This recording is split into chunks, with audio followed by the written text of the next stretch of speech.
يا عدو الإسلام يا كلب يا مكر يا عدو الله لا إله إلا الله هذا مكر له لا إله إلا الله أمة لن تهزم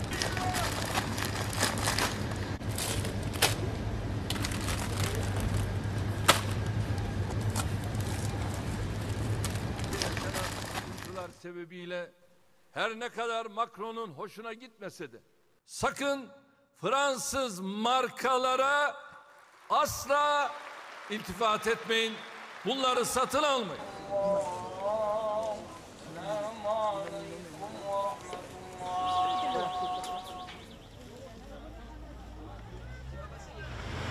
Ada pertanyaan Ustadz mengenai situasi baru-baru ini Ustadz yang di Prancis. Bagaimana sebaiknya menyikapi situasi sulit yang dihadapi Muslim di Prancis akhir-akhir ini, terutama dalam hal kebijakan kebebasan berpendapat yang jelas-jelas itu menghina Nabi SAW yang kita cintai.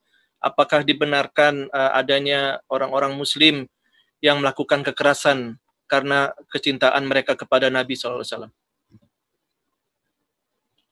Pada masa pemerintahan Sultan Abdul Hamid di Turki sebelum jatuhnya Turki Utsmani pada tahun 1924. Ketika itu di Perancis mereka membuat sebuah opera drama. Di situ ditampilkanlah sosok yang lucu untuk mengolok, mengejek Nabi Muhammad SAW. Lalu drama itu mereka pertontonkan di Paris. Berita itu sampai kepada Sultan Abdul Hamid yang gagah dan perkasa dengan kekuatan bala tentaranya, maka dia kirim pesan kepada penguasa Prancis supaya opera itu ditutup.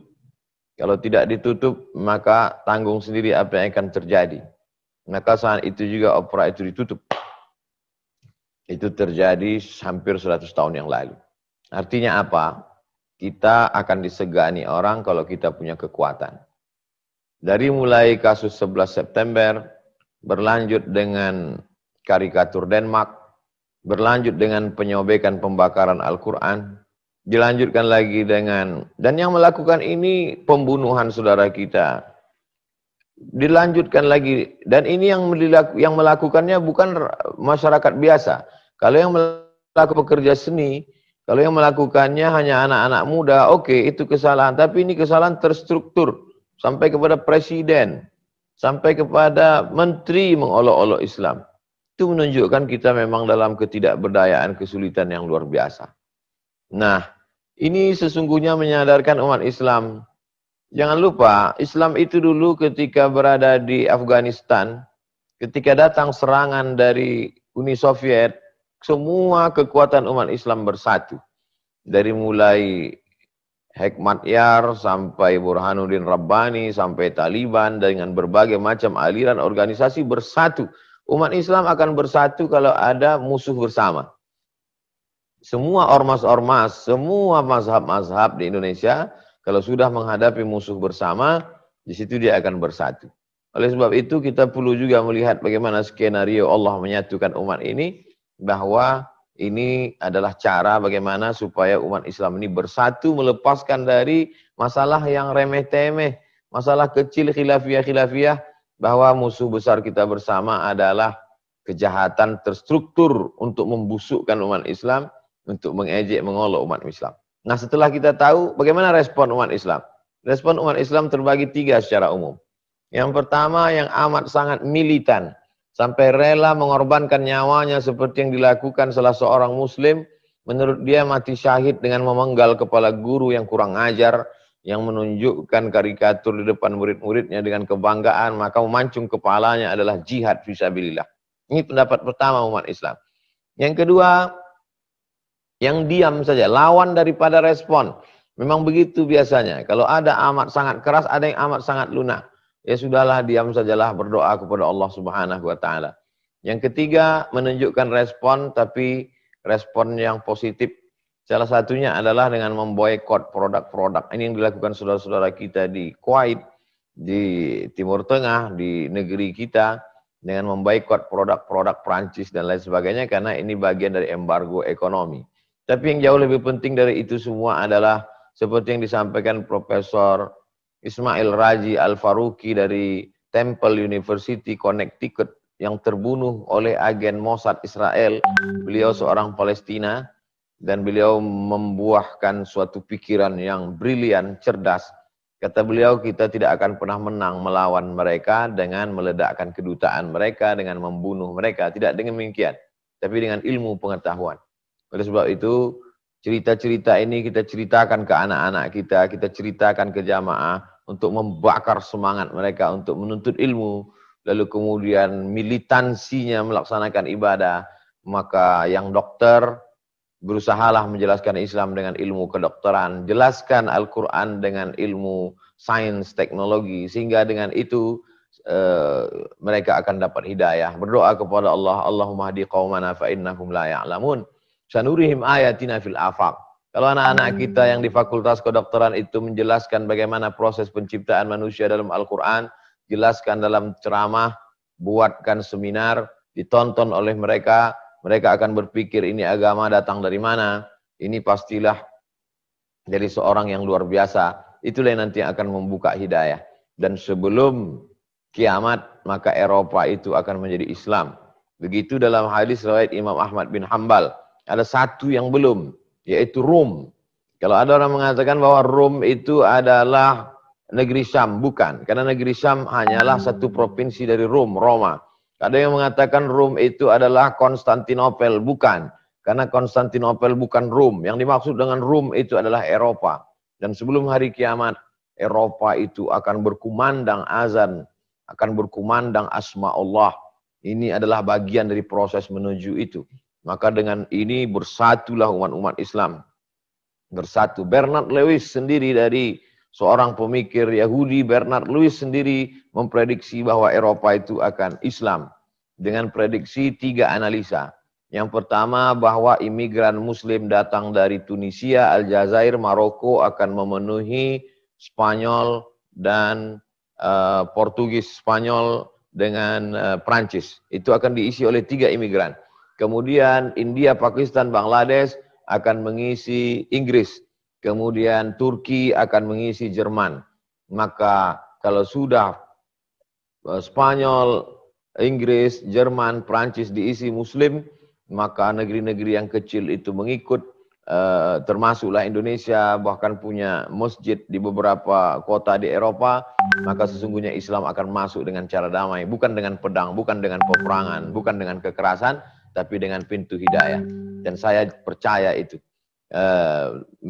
Teori dari Bernard Lewis itulah yang membuatkan sebuah ketakutan yang disebut dengan Islamophobia.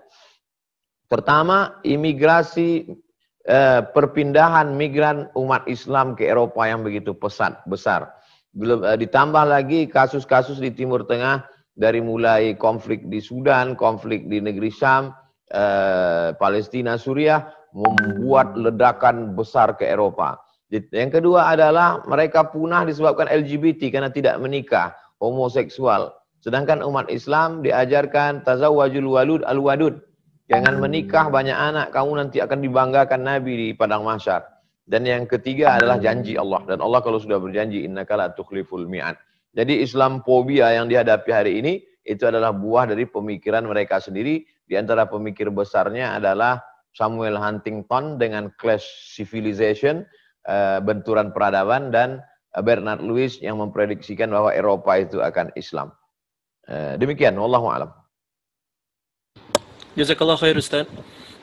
Waalaikumsalam. Ini Ustadz ada pertanyaan yang berhubungan mungkin ya Ustadz, yang tadi Ustadz jelaskan itu. Bagi kami yang tinggal di Amerika, apa yang harus kami katakan kepada non-Muslim yang berpandangan negatif terhadap Islam? Karena kejadian-kejadian seperti yang terjadi di Prancis, pembunuhan mereka yang menghina Islam. Apakah sikap Muslim ini, bagaimana sikap kita supaya tidak salah langkah dalam berdakwah dan mengganggu jalannya dakwah? Konflik itu selalu ada. Konflik di antara Protestan dengan Katolik yang berkepanjangan juga terjadi. Konflik antara Katolik dengan Anglikan juga terjadi. Kenapa menutup mata melihat itu? Itu baru antara dalam agama. Konflik antara Cina dengan Tibet di timur, konflik di barat. Jadi dan ketika konflik itu pasti ada oknum di dalam konflik. Jadi kita tolong jelaskan, bedakan antara ajaran agama dengan pelaku orang beragama. Jadi ketika kebanyakan mereka melihat ajaran agama dari pelaku orang beragama. Orang pelaku beragama bisa khilaf, bisa silap karena keadaan. Kita pun mungkin di saat terdesak bisa melakukan seperti yang dilakukan saudara kita, memanggal kepala orang karena amat sangat terdesak.